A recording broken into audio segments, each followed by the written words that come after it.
delighted you've been with us the past 2 days. And here at the conclusion of our conference, we have one of its highlights. Professor Robert P. George is the McCormick Professor of Jurisprudence and Director of the James Madison Program in American Ideals and Institutions. He has served as chairman of the United States Commission on International Religious Freedom, and before that on the President's Council on Bioethics as a presidential appointee of the United States Commission of Civil Rights. He has also served as a U.S. member of UNESCO's World Commission on Ethics and Scientific Knowledge and Technology. He is a former judicial fellow at the Supreme Court of the United States, where he received the Justice Tom C. Clark Award. A graduate of Swarthmore College, he holds JD and MTS degrees from Harvard University, and the degrees of Doctor of Philosophy and several others from the Oxford University. Yeah, he has been a visiting professor at Harvard Law School and is a member of the Council on Foreign Relations. I am absolutely delighted to introduce you to Robert P. George, who's a longtime friend of ISI, I should mention.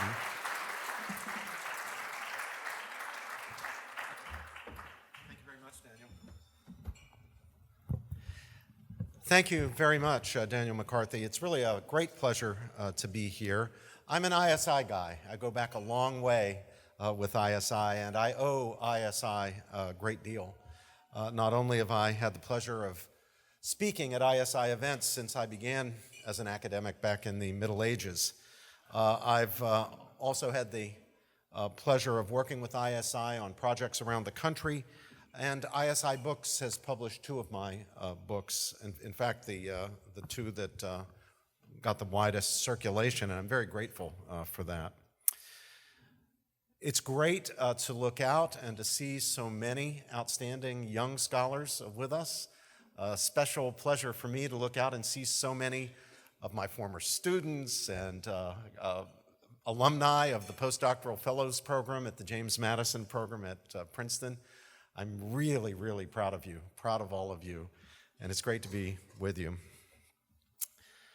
Those of us who are citizens of democracies tend not to refer to those who govern us as rulers, do we? It is our boast that we rule ourselves. And there is truth in this, inasmuch as we participate in choosing those who do rule. So we prefer to speak of governors, presidents, and other public officials, not as our rulers, but rather as servants, public servants, people in public service.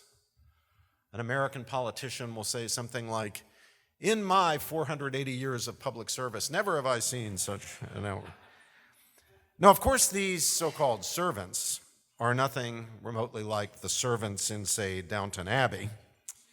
The extraordinary prestige and usually the trappings attaching to public office in just about all times and just about all places would by themselves be sufficient to distinguish, say, the mayor of Chicago or the governor of New York or the president of the United States from Carson the butler.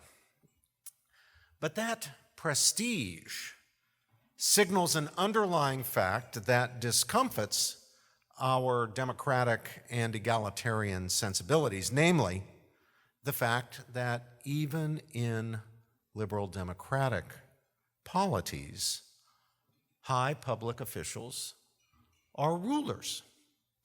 They make the rules, they enforce them, and they resolve disputes about the meaning and applicability of the rules. To a very large extent, obviously, at the end of the day, what they say goes. Now, of course, our rulers rule not by dint of sheer power, the way the mafia might do in a territory over which it happens to have gained control, but rather rule lawfully. Constitutional rules specify public offices and the procedures for settling them, filling them. So though holders of public office are indeed rulers, they are not absolute rulers. Constitutional rules set the scope and thus the limits of their jurisdiction and authority. They are rulers who are subject to rules. They rule in limited ways and ordinarily for limited terms, which may or may not be indefinitely renewable at the pleasure of voters. They rule by virtue of democratic processes by which they came to hold office. They can be removed or significantly disempowered at the next election if the people are not happy with them. Still, despite all that, they rule. Now, my point this evening is not to hoot at the idea of government and those holding governmental offices and controlling the levers of governmental power as servants. On the contrary, I want, in the end, to defend the idea that rulers truly can be servants and should be servants. I want to establish, however, that if these people we call public servants are indeed servants, they're servants in a special sense, a sense that is compatible with them at the same time being rulers. They are people who serve us by ruling. They serve us well by ruling well. If they rule badly, they serve us poorly. Indeed, they disserve us. Now, there are, of course, lots of ways that bad rulers or rulers who are not so good can deserve those whom they have a moral obligation to serve by ruling well. Most obviously, there is incompetence, plenty of that in all times and all places. Then, of course, there is corruption, plenty of that too. And at the extreme, of course, there is tyranny, something always to be worried about and on the alert for. So what does it mean for a ruler truly to be a servant? What does it mean for someone holding political office in a democracy and exercising public power to rule well? Well, it means, in the most abstract sense, making and executing decisions for the sake of the common good. Such decisions will necessarily be compatible with the requirements of justice and at the same time embody justice. If we understand the concept of the common good properly, and that's not a concept that we conservatives should run away from or yield to the left, if we understand it properly, indeed we should reclaim it, then we will see that no decision that violates a requirement of justice is truly for the common good, and no decision that genuinely upholds and serves the common good will fail to advance the cause of justice, of giving each his due. Now, of course, reasonable people of goodwill can and often do disagree about what the common good requires and forbids, whether in general or in this particular or that particular circumstance. People disagree in good faith, with goodwill. Reasonable people sometimes deeply disagree about what, in truth, justice requires or forbids. What is just and unjust? That's got to be dealt with. It's what John Rawls calls the fact of pluralism, the fact of reasonable pluralism. You give people freedom, especially freedom of conscience, intellectual freedom, freedom of religion. You give people freedom, it's natural. You should expect that people are going to disagree. And they're going to disagree not only about the minor, trivial, relatively superficial matters of life, they're going to disagree about big, important things. Human nature, the human good, human dignity, human rights, human destiny. And honorable people, even honorable people exercising public power, can commit injustices, even grave injustices, while seeking in good faith, not just the bad guys, not Hitler, good guys in good faith, seeking to do justice, can, even while believing they are doing justice, do injustice, even grave injustice. So, just as not all violations of the common good are injustices, not all injustices are the result of malice, ill will, and the like vices. Still, all injustices, even if committed by officials who are sincerely trying to do the right thing, harm the common good. For justice is itself a common good and a central aspect of the common good of the political community. It is to the benefit of each and every citizen to live in a just social order, and harm to that order is therefore a loss for everyone, and not merely for the immediate and obvious victims of any particular injustice. Indeed, it's a loss even for the ostensible beneficiaries of injustices, and indeed even for the perpetrators of injustice, though naturally true evildoers, the Hitlers, don't see it that way. Corruption of character narrows their vision of the good, blinding them to the profound respects in which wrongdoing harms what is in truth their interest in living in a just society, as well as everyone else's. And just as I say we mustn't abandon the concept of the common good or run away from it or yield it to the left, the same applies to the concept of justice. We shouldn't run away from that. We shouldn't let the left take it over or claim it.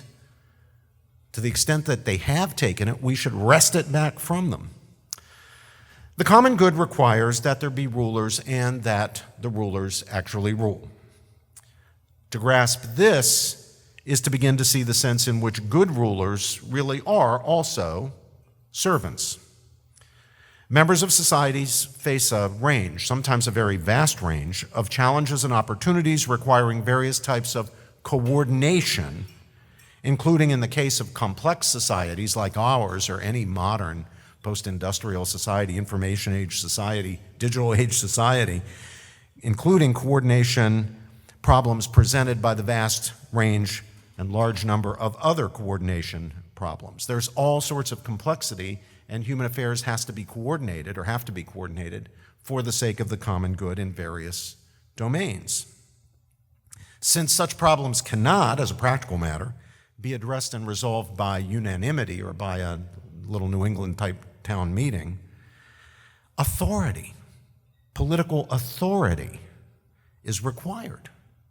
Institutions will have to be created and maintained, and persons will need to be installed in the offices of those institutions to make the choices and decisions that must be made and to do the things that need to be done for the sake of protecting public health, safety, and morals, upholding the rights and dignity of individuals, families, and non-governmental entities of various descriptions, and advancing the overall common good, rulers ruling. And this would be true even in a society of perfect saints, a society where no one ever sought more than his fair share of the common stock, or violated the rights of others, or deliberately acted in any manner that was contrary to the common good. Even in such a society, effective coordination for the sake of common goals, and thus for the common good, the good of all, would be required, and seeking unanimity, assuming a large and fairly complex society with complicated coordination problems, would not be a practical option. So authority would be required, and that means persons actually exercising authority, rulers ruling. But the moral justification for the ruler's ruling is service to the good of all, that is, to the common good, as opposed to the good of my tribe or my clan or my group or my party or what have you. And the common good is not an abstraction or platonic form hovering somewhere beyond the concrete well-being, the flourishing of the flesh and blood human beings constituting the community. It just is the well-being in all of its dimensions of those persons and of the families and other associations of persons, Burke's little platoons of civil society, of which persons are members. The right of legitimate rulers to rule is rooted in the duty of rulers to rule in the interests of all. In other words, the basis of the right to rule is the duty to serve. And the realities that constitute the content of service are the various elements of the common good. By doing what is for the common good and by avoiding doing anything that harms the common good, rulers fulfill their obligations to the people over whom they exercise authority, thus serving the people's interests, their welfare, their flourishing. In a word, serving them, being servants. But a question arises, how is the common good of the political community, the good served by good rulers and to which citizens also have responsibilities, how is it best understood? Is it fundamentally and foundationally an intrinsic good or an instrumental good, something good for its own sake or something good as a means or set of conditions for the realization of things that are desirable for their own sakes? Well, there is in what the late Sir Isaiah Berlin referred to as the central tradition of Western thought about morality, including political morality, a powerful current of belief that the common good of political society is an intrinsic good, fundamentally, foundationally, an intrinsic good. This seems pretty clearly to have been the view of Aristotle, and many self-identified followers of Aristotle's greatest interpreter and expositor, Thomas Aquinas, are firmly convinced that it was Thomas's view as well. My own teacher and mentor, Professor John Finnis of Oxford University, however, argues that the common good of political society, though, to quote Aristotle, great and godlike in its range and importance, is nevertheless fundamentally and foundationally an instrumental, not an intrinsic good. And he further argues that the instrumental nature of the common good of political society entails limitations of the legitimate scope of governmental authority, limitations that, though not in every case easily articulable in the language of rights, are requirements of justice. Now, as we have come to think of these limits, especially in the conservative movement, we have tended to adopt, and I encourage and support this, the concept of subsidiarity. This concept is associated in the minds of many, and of course has its origins in the tradition known as Catholic social thought, which I think has been an important contributor to the broader modern understanding of what it means to be a conservative. 91 years ago, Pope Pius XI, in the encyclical letter Quadragesimo Anno, explained the basic idea of subsidiarity, and I've never heard it explained better, so I'll just quote him. Just as it is wrong to withdraw from the individual and commit to a group what private initiative and effort can accomplish, so too it is wrong for a larger and higher association to arrogate to itself functions which can be performed efficiently by smaller and lower associations. This is a fixed, unchanged, and most weighty principle of moral philosophy. Of its very nature, the true aim of all social activity should be to help members of a social body and never to absorb or destroy them, unquote. Now here, of course, the Pope is writing, remember, it's 91 years ago, in a particular context where he's worried about the great totalitarian systems absorbing the individual. He's worried about collectivism, be it of the right or of the left. Now, it goes without saying, he's the Pope, right? He's not going to be an Ayn Rand individualist. He's not going to go to that extreme on the other side, but he's very concerned about the absorption of the individual, and not just the individual, but the family, the religious community, the voluntary association into the collectivity. Now, subsidiarity, this principle of justice, as he rightly calls it, this principle of the common good, reflects a particular understanding of the nature and content of human flourishing. And that is that flourishing, our flourishing as human beings, as the kind of critters we are, biological, social, rational, spiritual, flourishing consists in doing things, not just in getting things or having desirable or pleasant experiences or having things done for you. The good, as Aristotle taught, consists in activity. Human goods are realized by acting. One participates in them, thus enriching one's life and even ennobling oneself as one exercises and fulfills one's natural human capacities. For example, one's capacities for friendship or sociability, for knowledge, for critical aesthetic appreciation, and so forth. And so, it seems to me, the common good is indeed best conceived as a set of conditions for enabling members of a community to attain for themselves reasonable objectives, or to realize reasonably for themselves the values for the sake of which they have reason to collaborate with each other in a community. The common good is, in this sense, facilitative. Its elements are what enable people to do things individually and in cooperation with others, the doing of which to a significant degree constitutes their all-round or integral flourishing. Under favoring conditions, people can more fully and more successfully carry out reasonable projects, pursue reasonable objectives, and thus participate in human values, flourish, including some values that are inherently social in that they fulfill persons in respective capacities for non-instrumental forms of interpersonal communion, friendship, marriage, that are indeed constitutive of their overall or integral well-being and fulfillment. Properly understood, then, the common good requires, as a matter of justice, not just practicality, as a matter of justice, limited government. Government that respects the needs and rights of people to pursue objectives and realize goods for themselves.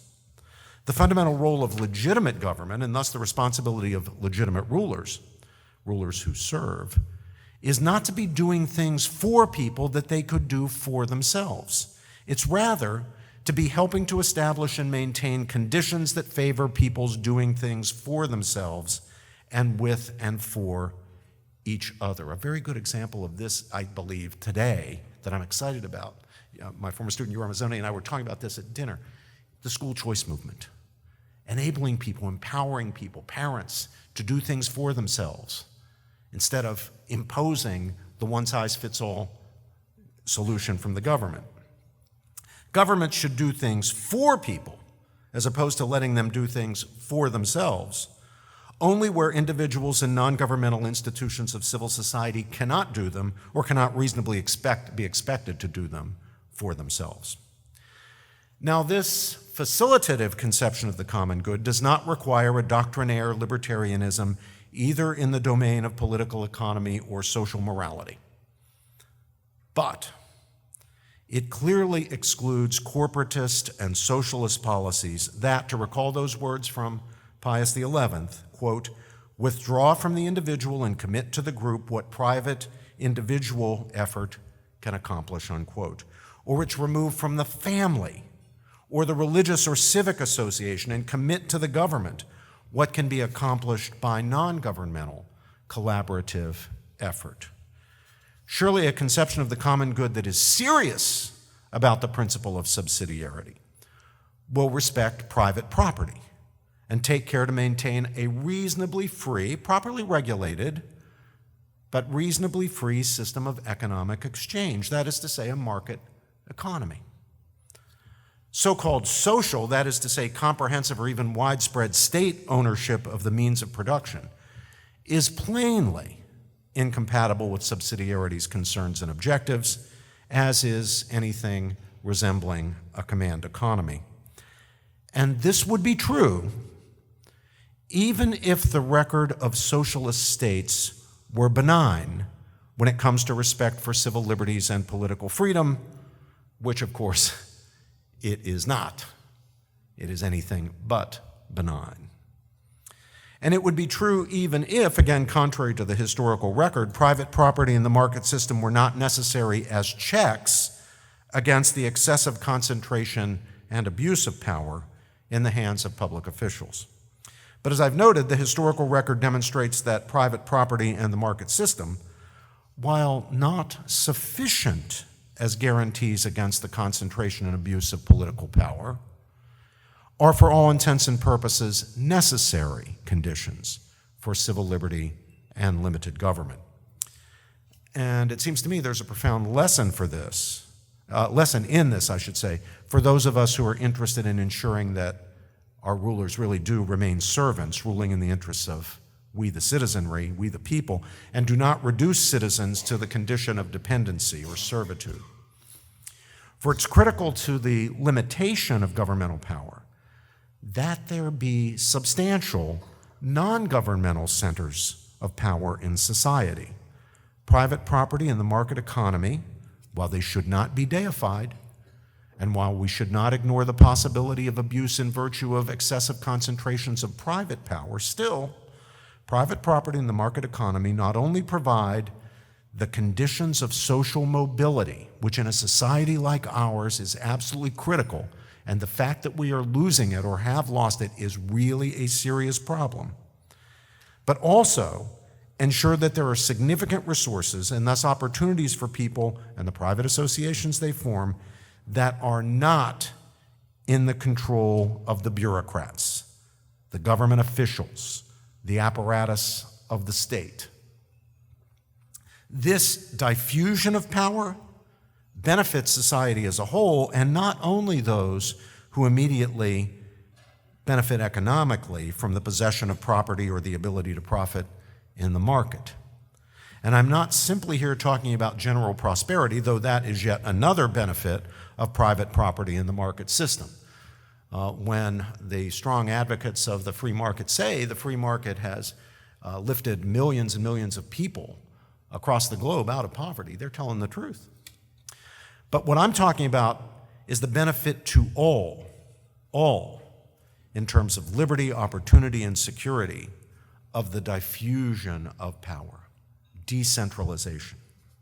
And this goes well beyond economics. Sometimes conservatives get too narrowly focused on economics when it comes to this issue.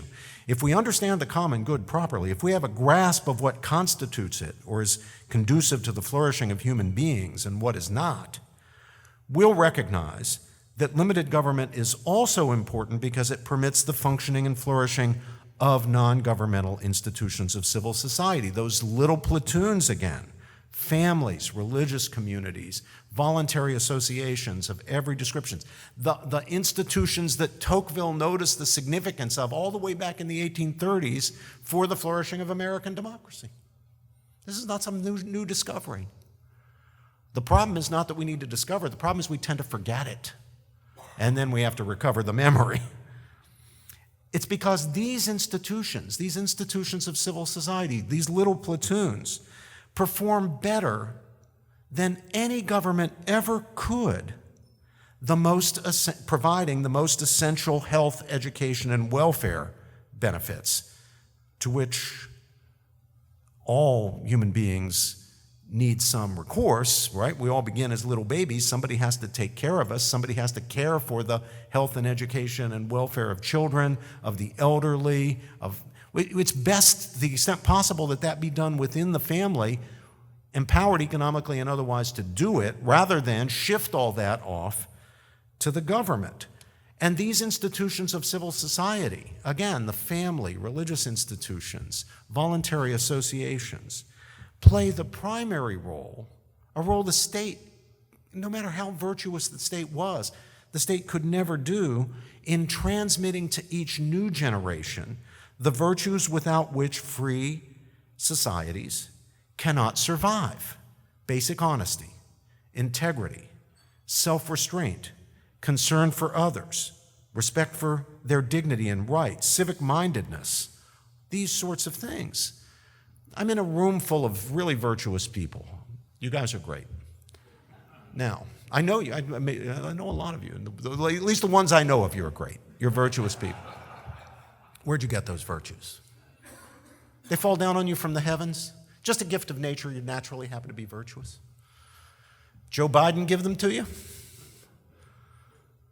No. Even a good president couldn't give them to you. A good Governor DeSantis, love Governor DeSantis. He couldn't give them to you, right? Can a court order them? Can a court order you to be virtuous? No. The virtues you have and exemplify in your lives, I know how you got them. Mom, dad, grandma, grandpa, pastor, rabbi, coach, teacher, auntie, uncle. That's how you got them, because that's how they're transmitted. And we can go back to Aristotle. He figured out why it works that way a long time ago. Don't be insulted. With very rare exception, well, in this room, maybe more than a few exceptions, Joe Biden doesn't know your name. Mom does. Grandma does. Pastor, rabbi, coach, teacher, they know your name. They know what makes you different from even mom and dad, right? Mom and dad can have twins. And those twins are going to be different in ways that cause mom and dad to be attentive and do things a little bit differently with sensitive little Billy than they would do that with aggressive Jimmy. It's personalized. Virtues can only be transmitted when we do it in a personalized way. It's a retail business. It's not wholesale. And these non-governmental authority structures represent another crucial way in which power is properly diffused and not concentrated in the hands of the state and its officials. And they can play their role, these institutions of civil society can play their role only when government is limited.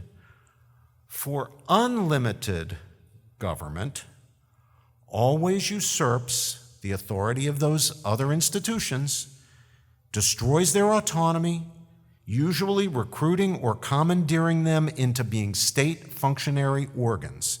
And where they're playing their role properly, they help to create conditions in which the ideal of limited government is much more likely to be realized and preserved, and its benefits enjoyed by the people. So there's a reciprocal relationship here.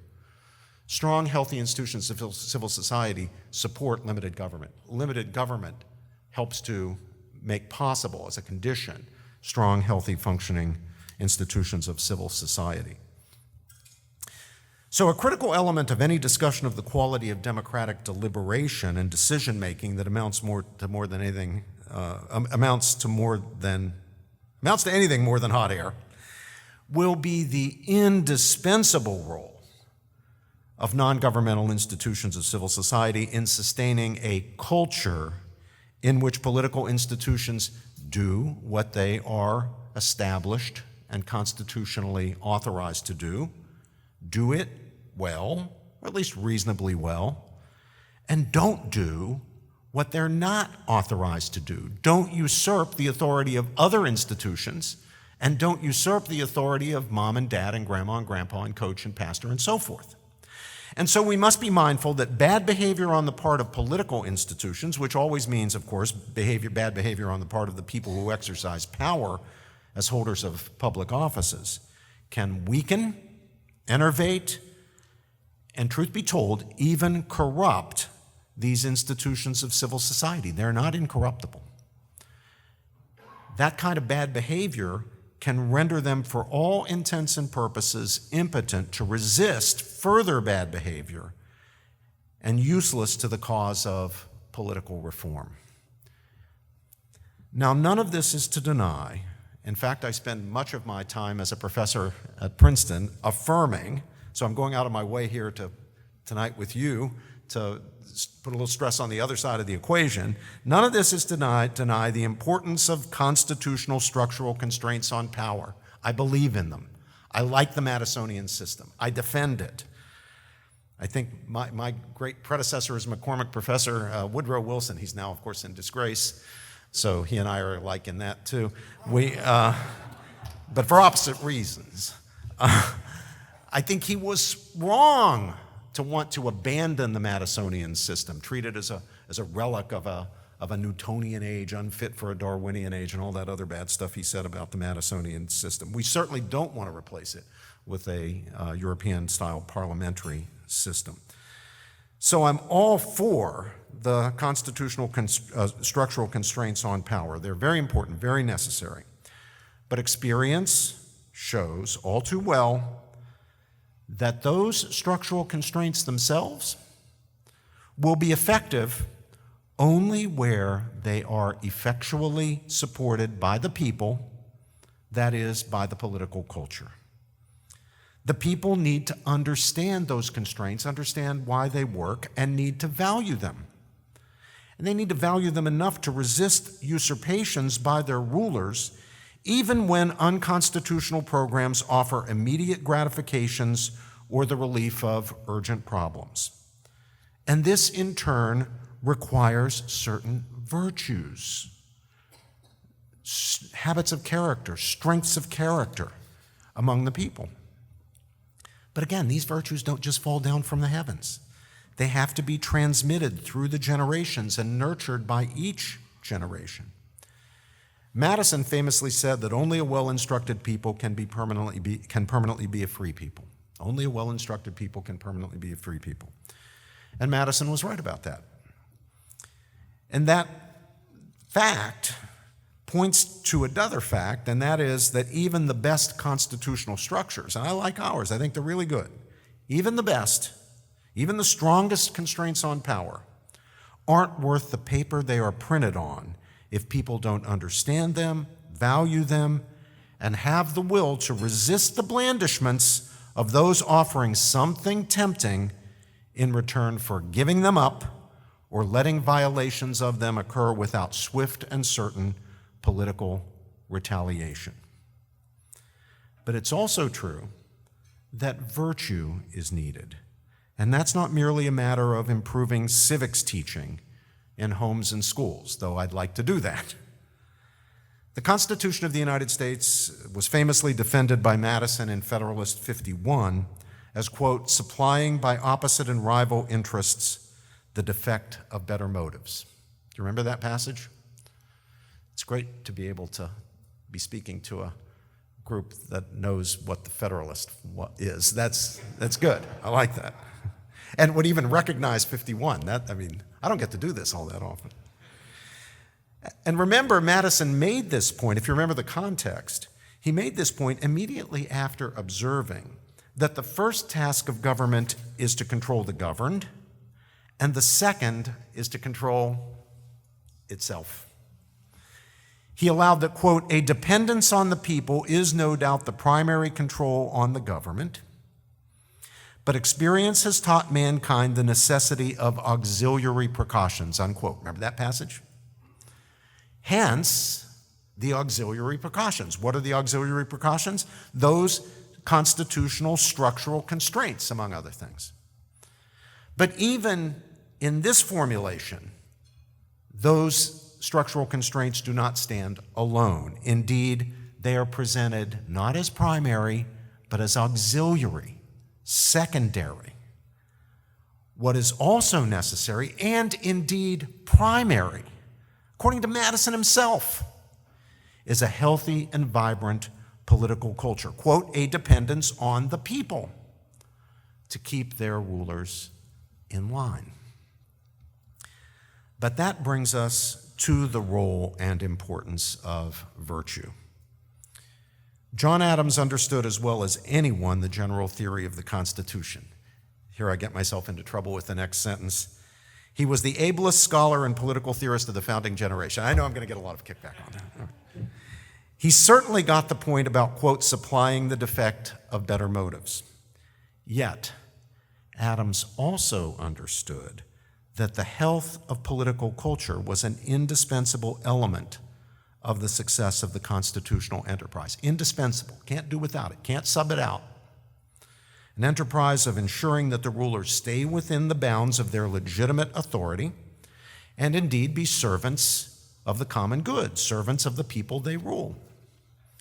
He remarked, and this is a famous one, you all recognize it, that our Constitution is made for a moral and religious people and is wholly inadequate to the government of any other. Now, why? Why would he say such a thing? Was he just setting things up so that the few hundred years, couple hundred plus years later, the woke would be outraged by what he said? No. It's because he understood that a people lacking in virtue could be counted on to trade liberty for protection, for financial or personal security, for comfort, for being looked after, for being taken care of, for having their problems solved and solved quickly. And there will always be people occupying or standing for public office who will be happy to offer the deal, an expansion of their power in return for what they can offer by virtue of that expansion. So the question then is how to form people, fitted out with the virtues, making them worthy of freedom and capable of preserving constitutionally limited government even in the face of strong temptations, which inevitably will come, to compromise it away. And here we see again the central political role and significance of those basic institutions of civil society, the family, the religious community, and the other private or voluntary associations that are devoted to the inculcation of knowledge and virtue. And private, often religiously based, educational institutions at all levels, and the like that are in the business of transmitting essential virtues. These, indeed, as is often said, are mediating institutions. They provide a buffer between the individual and the power of the central state. It's ultimately the autonomy, integrity, and general flourishing of these institutions, beginning with the family, that will determine the fate of limited constitutional government. It's because of that reciprocal relationship. And this is not only because of their primary and indispensable role in transmitting values and virtues, that's important. It's also because of their performance of health, education, and welfare functions. Their performance is the only alternative to the removal of those functions to what Pope Pius called larger and higher associations, that is, to the government. Having the government raise your kids. We live in an age when we don't need to be warned anymore that the government's going to try to raise your kids. The government's going to try to turn your kids against you. The government's going to tell your little boy he's a little girl, and all this stuff. We don't need to be warned about that. We live with this every day. When government expands to play the primary role in performing these functions, the ideal of limited government is soon lost, no matter the formal structural constraints of the Constitution. They turn out then, in that circumstance, to be mere parchment guarantees. Again, not worth the paper they're printed on. And the corresponding weakening of the status and authority of these institutions damages their ability to perform all their functions, including their moral and pedagogical ones. With that, they surely lose their capacity to influence for good the political culture, which at the end of the day is the whole shooting match when it comes to whether the ruler can truly be a servant.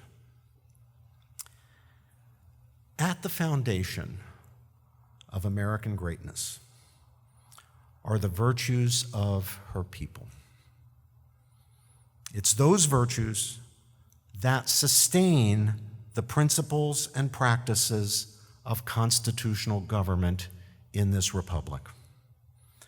But it is not, or not primarily, those principles and practices that impart the virtues on which they depend.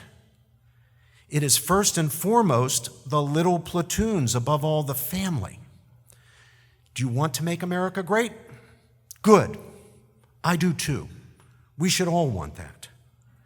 But make no mistake, it won't happen without the restoration of strong and healthy families. American greatness vitally depends on the greatness of the American family. Thank you.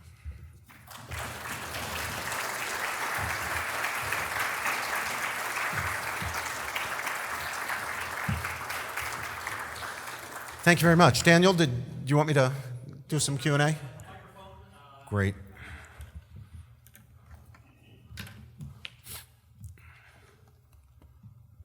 Sure. I think there's a question right down here. Yeah.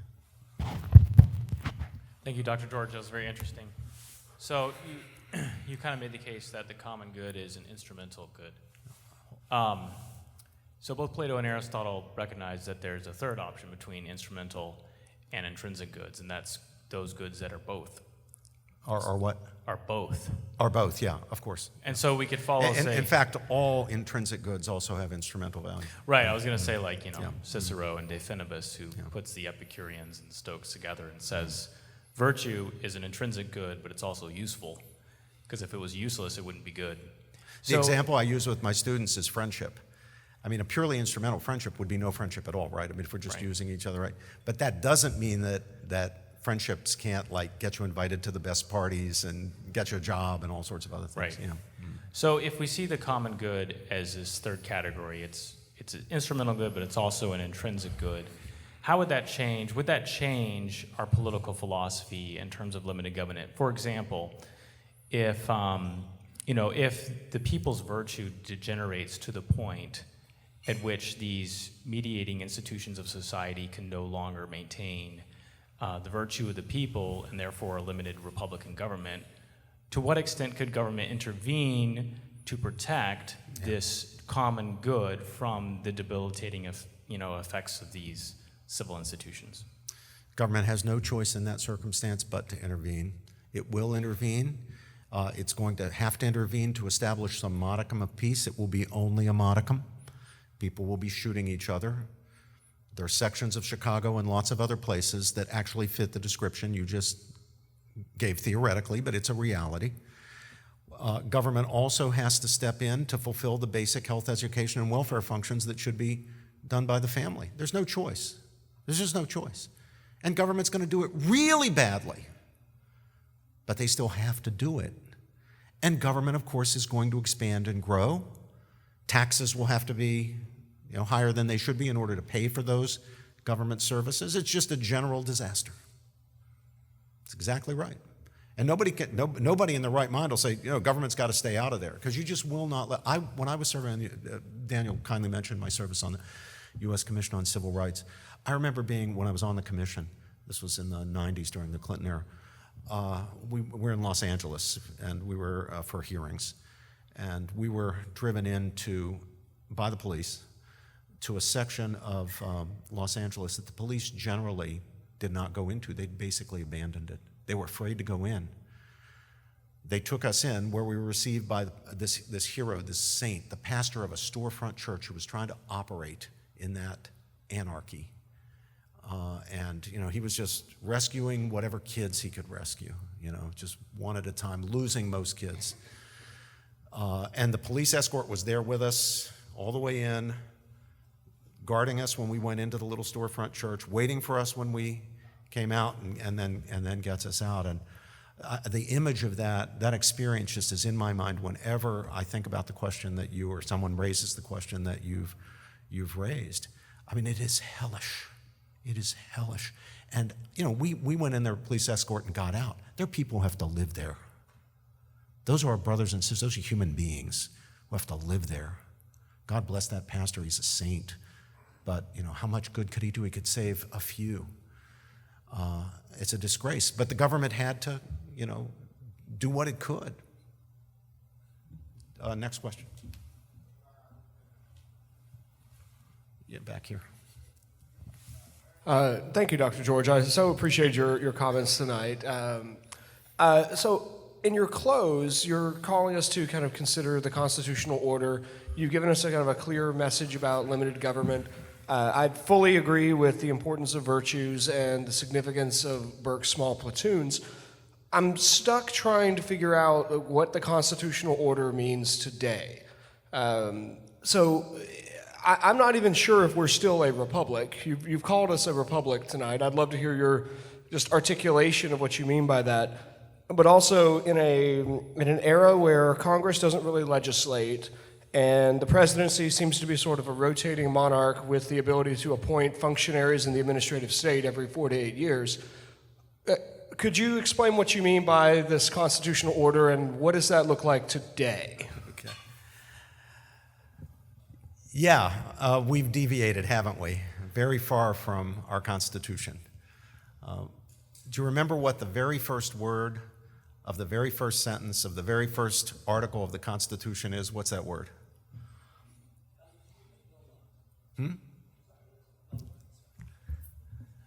It's the most neglected word in the entire Constitution. Anybody know? All.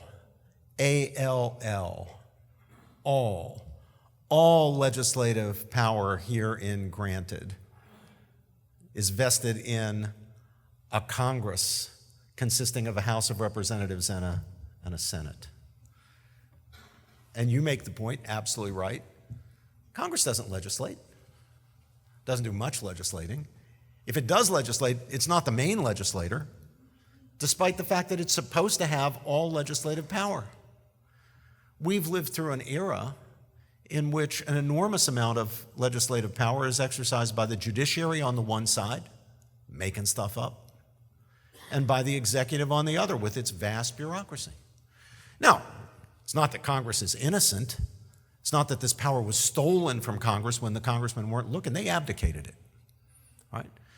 And a lot of congressmen like the way the system runs today. But it is not our constitutional system, and it's really not very Republican, is it? Or if we want to use the parlance of today, it's not very democratic. Most of the rules that we live under, I don't know, any of you, mostly academic people here tonight, but Michael, you've run businesses. Michael Maybach's run businesses. You know, most of the rules you operated under were not made by Congress or the City Council of Washington, D.C., or the state legislature in Missouri or wherever. They were made by people you never voted for. You wouldn't know them if they walked in the door. You have no control. They have no accountability. What's democratic, much less Republican, about that? Now, my vision of the republic is pretty much straightforward one of our founders. I mean, what you want is representative government not only of the people, which all government is, and not only for the people, which all good government is, even the government of a benign despot, but government by the people. That's what Republican government is.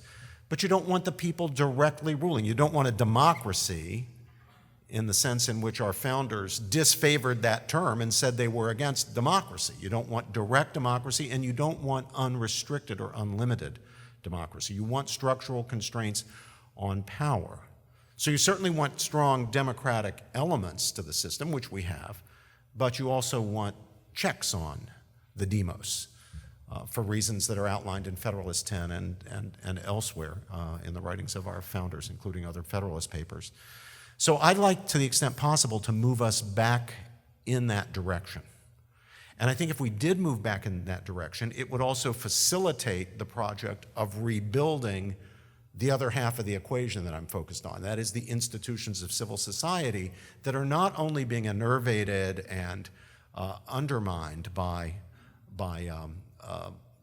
excessive government power, but are often commandeered by the government.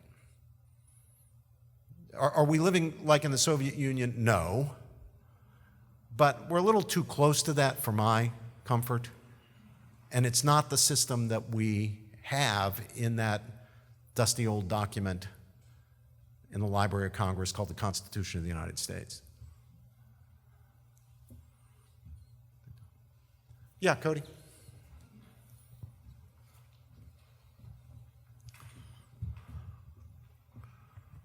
Thanks, Robbie. One of the themes of the conference has been a reflection on higher education and its current status, and particularly some of the governmental actions that have been taken in this state with regard to reforming higher education. I wonder if you would speak to institutional corruption in higher education and how you see governmental intervention or use of authority to try to reform those institutions, and how would your vision of that square with your robust defense of academic intellectual freedom that some would raise as concerns with how, say, Governor DeSantis may be approaching reforming higher education? Okay, good. Propaganda is not scholarly research, and indoctrination is not teaching. Indoctrination is not only not teaching, it's the very antithesis of teaching. As I sometimes put it, I would much rather my students be ignorant than that they be indoctrinated. If they're ignorant, maybe I'll be able to teach them something. If they're indoctrinated, before I ever can get to the point where I can begin teaching them something, I got to pry their minds open with a crowbar. And believe me, I've been there, as I'm sure you and the others in the room who are teachers have as well. And there's far too much propagandizing under the guise of scholarship and indoctrinating under the guise of teaching at universities, private and public, religious and secular or non-sectarian, rich and poor, elite and non-elite, all over the country. And that's why we need to reform the entire education system. There's not some single uniquely correct way to do that, but I've learned a few things from my own efforts, some of which have been pretty successful. So I've got a kind of two-pronged strategy.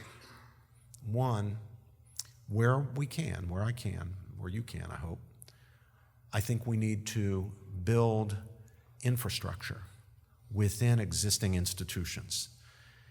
If you can do it within elite institutions, that's really worth your time and trouble and investment, because I'm going to let you in on a secret. I hope I don't scandalize you. You know how academic people say, we're for equality, equity, we're against snobbery, we're egalitarians. They are the most snobbish, status-conscious people in the world. You want to change what happens at Kansas Wesleyan or University of Indiana, change what happens at Yale. That's how you influence academic life. But wherever you can, whether it's in elite institutions or not, build infrastructure which is not the conservative alternative to the woke university. That's the wrong way to think about it. It's not just the wrong way to present it, that's even the wrong way to think about it. We don't need conservative institutions within colleges and universities.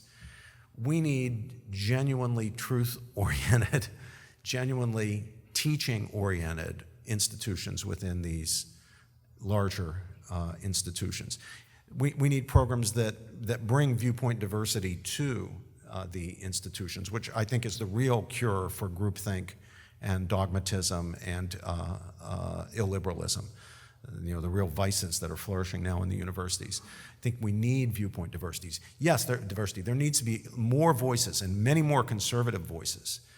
So building these kinds of institutions, the Madison program obviously is one. It's been looked to. It pleases me enormously that it's been looked to by other institutions as a model, including here in Florida, where 3 new institutions are being built at Florida Atlantic, Florida State, and the University of Florida. We're all, I think, very excited about the Hamilton program. I think some of people in our group here are going to become faculty members in the Hamilton program at the University of Florida. I think this is great. Viewpoint is the antidote to the problem of groupthink and illiberalism and indoctrination. I think building these kinds of programs to enhance viewpoint diversity and really to model for the university as a whole the spirit of truth-seeking, the virtues that should be exemplified through the whole university. That's what we've got to do. That's prong one. Do it wherever you can. Sometimes you can't do it, especially with para-academic institutions, the great scholarship programs, the great academic societies, the para-academic organizations that purport to speak for the academic community. Those have gone woke and dogmatic and ideological, and it's hard to, I don't see an easy way to infiltrate those. Build alternatives. Go into business across the street against them. Compete with them. Some of the organizations that were supposed to historically be the great spokesmen and spokes organizations, I guess you'd call them, for academic freedom and academic integrity, they lost their way. They went ideological. They went woke. So, we couldn't infiltrate them, but we can build an alternative. We built the Academic Freedom Alliance, which is doing great work. And it's not a conservative organization. There are plenty of conservatives there, but there are also people from the left, progressives, who are part of it. Now, of course, what it doesn't include, and by definition can include, they wouldn't want to be part of it, are people who want to indoctrinate and people who want to propagandize.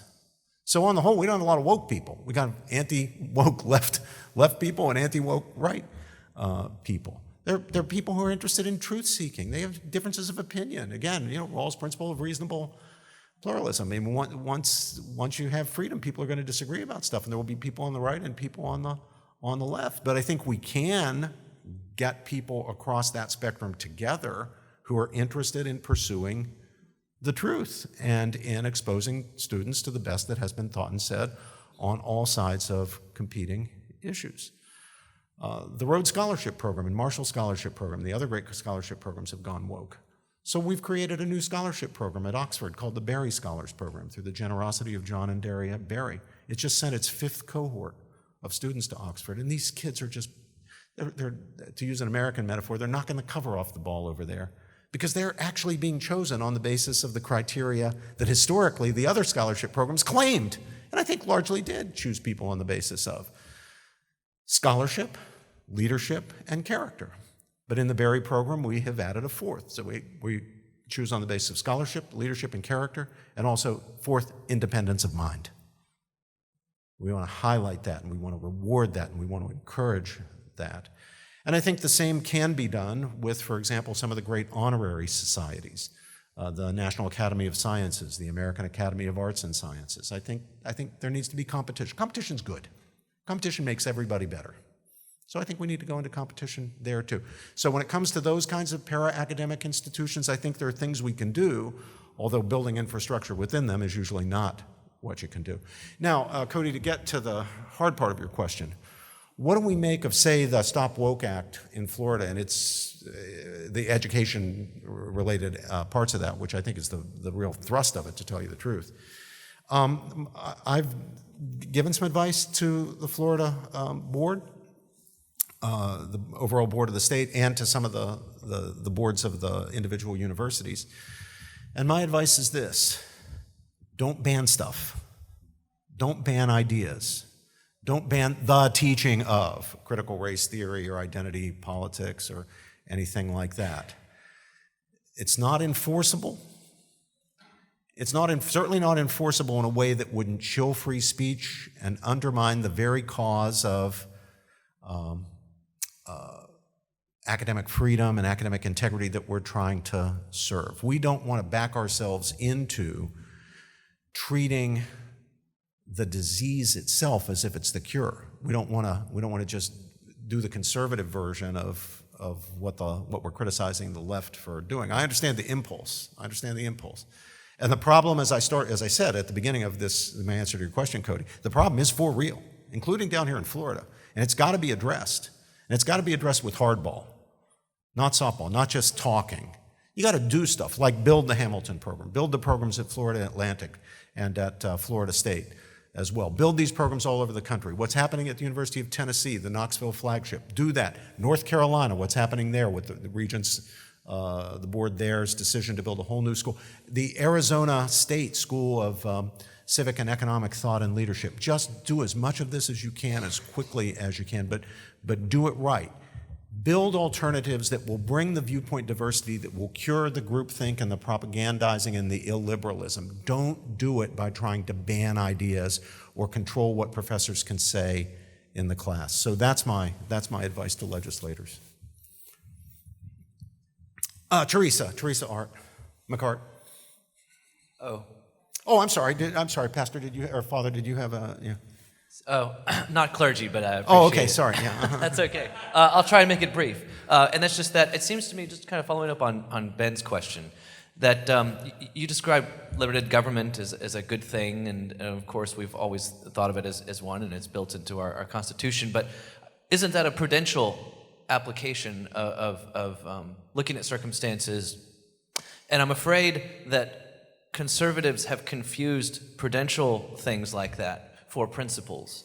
And so now we will maintain limited government as a principle when perhaps the circumstances would require less limited government.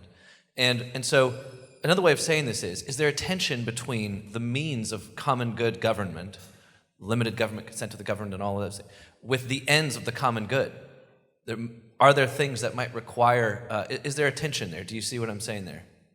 Yeah, I think I see what you're saying. I don't think there's a tension if we recognize that the principle of limited government, the actual specifics cannot be determined once for all, independent of circumstances, needs, challenges, opportunities. If you're fighting a war, government's going to expand. There needs to be an elasticity. The general principle is government is there to protect public health, safety, and morals, and to protect and preserve, while also honoring itself, the rights of the people and of families and other intermediate associations that the people form. So that's the general principle. I think that is a principle. That's not just a prudential judgment, that's a principle. But it's got to be applied. And there is where there's a certain, limited, but certain elasticity. There's some things government should never do under any circumstances.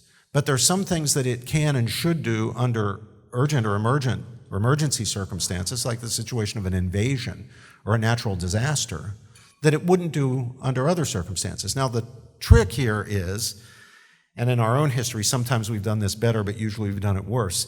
The trick is, when circumstances require us to expand government, especially at the central level, we need to be disciplined about contracting government when the emergency passes. Sometimes we've done that okay. Usually we haven't. It's locked in a more intrusive, larger government whose operations not only impair individual initiative, but also have negative consequences for the institutions of civil society. So that's just that's an art, not a science, but it's got to be done. As a matter of principle, it needs to be done. Teresa? Thank you for your talk. Another theme that has recurred throughout this conference is the question of the appropriate relationship between politics and religion. So just knowing that religion is so important in fostering virtue, I'm curious to know your thoughts on whether and to what extent a government can and should implement pro-religion policies. Like what can the government do to help foster religion among the people? Okay, I've got a whole view about religion, what it is as a human good, and why religious liberty is important and why government should respect it and protect it. That's a different lecture. I won't go into the details of that here. But my bottom line is I think that religion, and if you're interested in exactly what I mean by it, you can look at a paper that I've got out there called, what's it called? Religious Liberty and the Human Good. I think the good of religion is one that should be advanced by government. But I don't think government should ever violate religious liberty, and in that paper I explain what that means, how you can advance the good of religion without violating religious liberty. And I think that the government should encourage or favor the religious life of the people. I think that's for the common good, but in a way that doesn't interfere with the practice of religion or impose the practice of religion or anything like that. And here there's a certain elasticity as well. I mean, the circumstances of the people will sometimes mean that you got a pluralistic society, and favoring religion and religious worship and the realization of the good of religion in the people means that you've got to be careful to respect all the religions that are being practiced by the people, and not unreasonably favor one over the other. Now, there are other circumstances in which some reasonable favor, historical circumstances and others, in which some reasonable favoritism, even an established church, although I certainly don't favor an established church in the United States, where an established church is reasonable.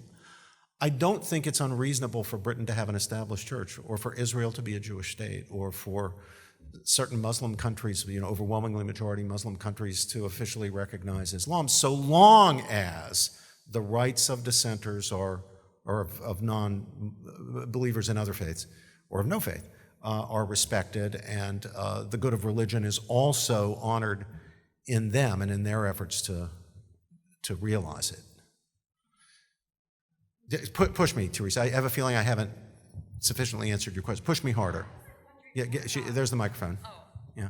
I'm just thinking more about our own political circumstances. I know that fighting the fight for religious liberty is a very good thing, but say that we're talking about the state level, and you have a pretty religious state.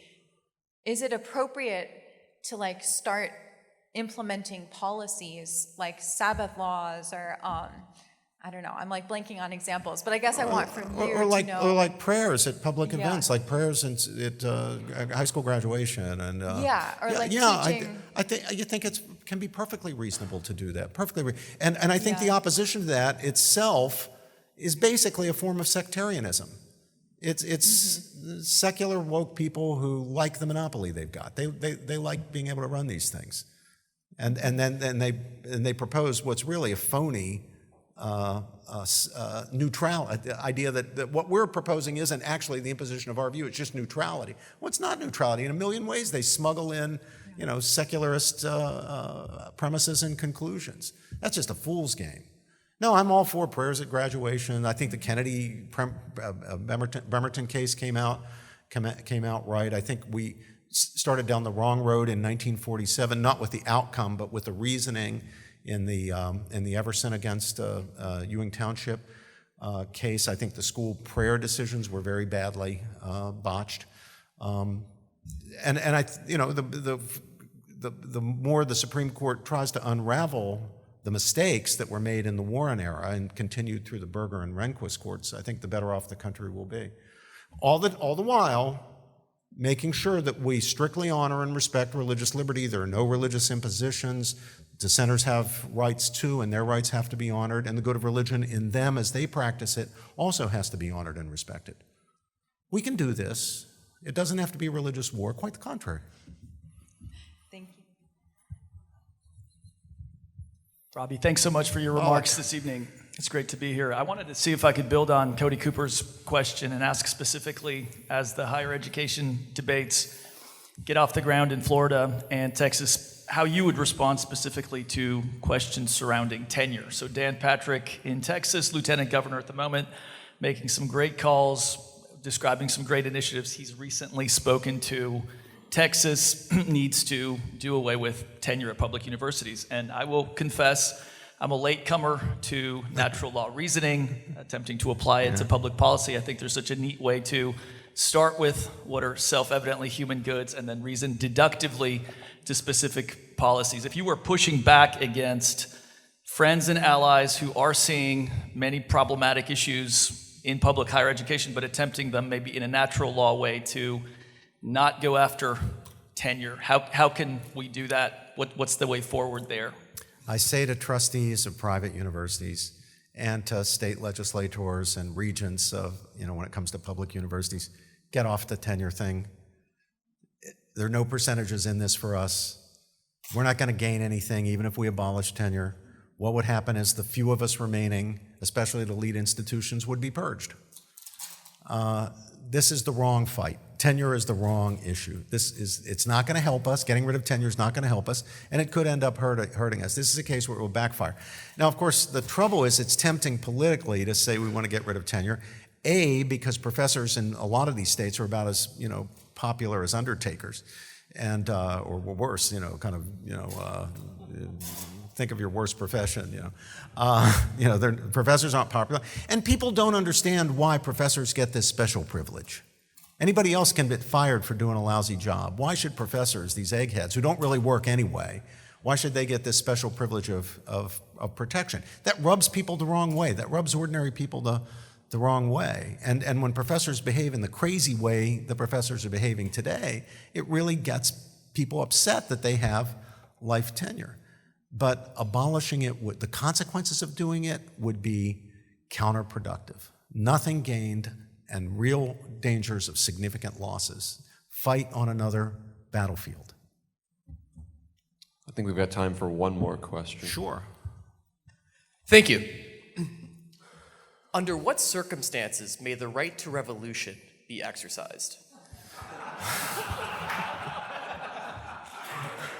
When there is no other choice and there is genuine tyranny, and we are not there.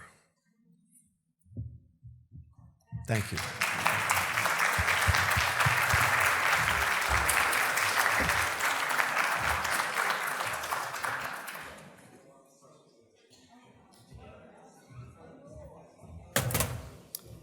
Thank you, Professor George. That is an excellent note on which to end. In an earlier era, few men possessed the arms with which to fight for their own homes. They were dependents and therefore servants on the small number of men who did possess arms. Today, the American people are materially armed, much to the ongoing frustration of progressives. But they must be armed with more than just steel or gunpowder. This conference has been a testament to the spiritual and intellectual arms by which the United States of America survives, or without which it descends into anarchy or tyranny or both.